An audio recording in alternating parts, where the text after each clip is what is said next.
प्रदेश में कांग्रेस नेताओं पर दर्ज हुए मुकदमों और जिला बदर की कार्यवाही को लेकर आज कांग्रेस पार्टी मैदान में थी।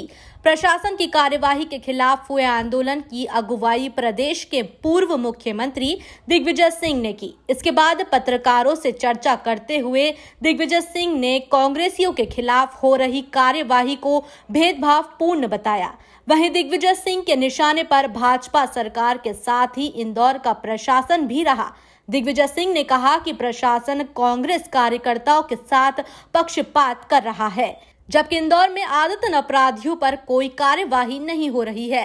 प्रदेश में कानून व्यवस्था चौपट हो गई है। हालात ये है कि इंदौर में शराब ठेकेदारों की मीटिंग में गोलियां चल रही है, वहीं अपराधियों को संरक्षण मिला हुआ है, जबकि कांग्रेस नेता राजू भदौरिया पर जिला बदर का प्रकरण नहीं बनता है, उन पर छोटे प्रकरण ही दर्ज हैं।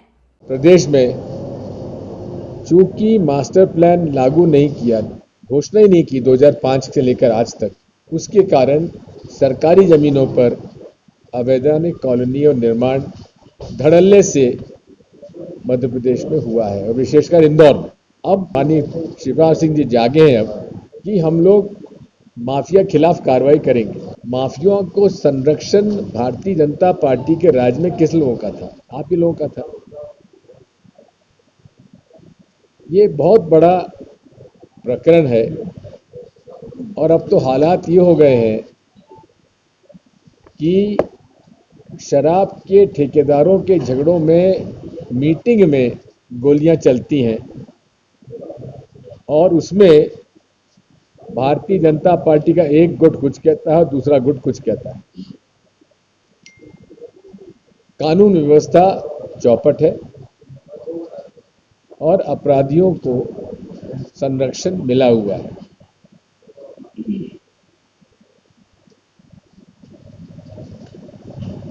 मैं आपसे अनुरोध करना चाहता हूं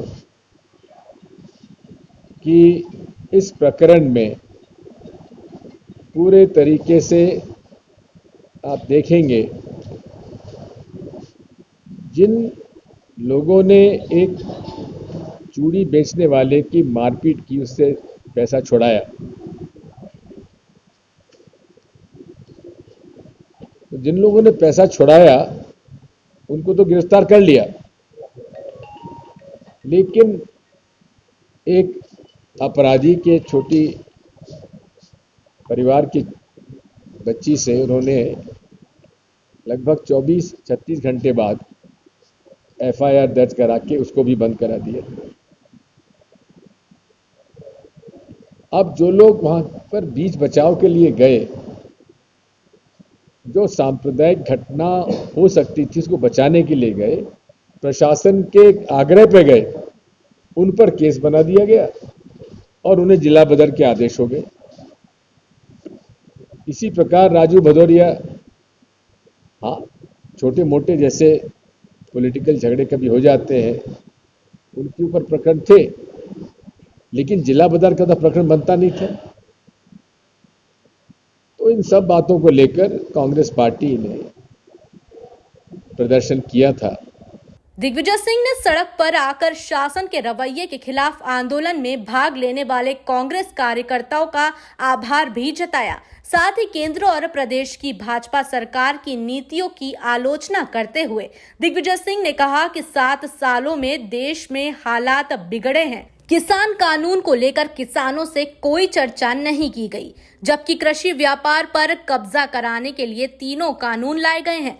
किसानों के साथ ही और मजदूरों का भी नुकसान है। देश में डीजल और खाद के भाव लगातार बढ़ रहे हैं।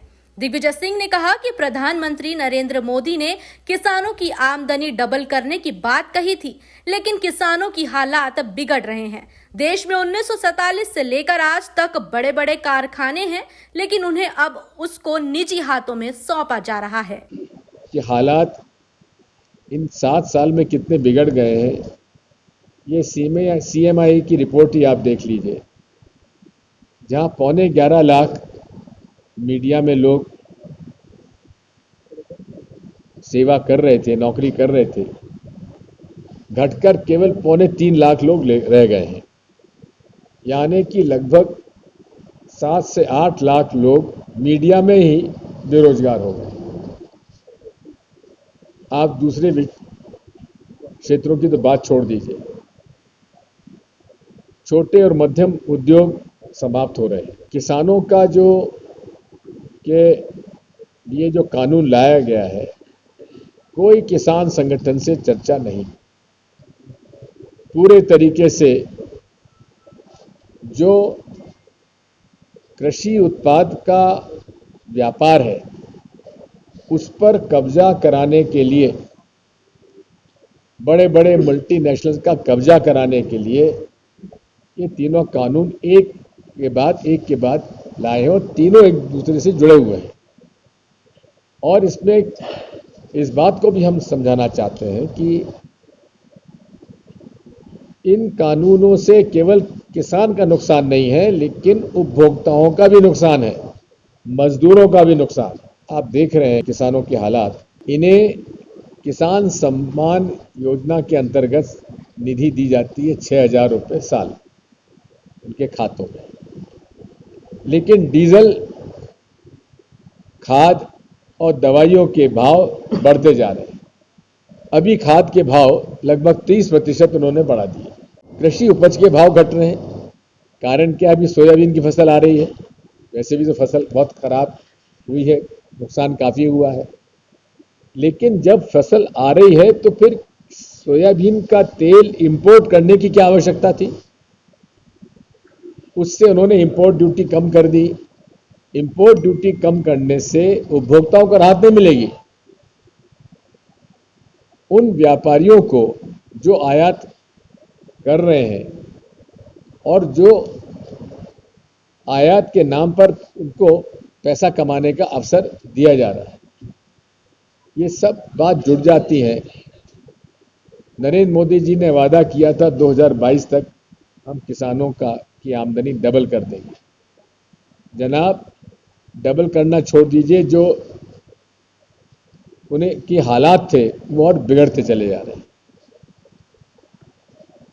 और 10 महीने हो गए, उससे ज्यादा हो गए, पंजाब, हरियाणा, वेस्टर्न यूपी और पूरे देश के कई लोग वहां 9-9, 10-10 महीने से धरना दे रहे हैं और प्रधानमंत्री जी को फुर्सत नहीं।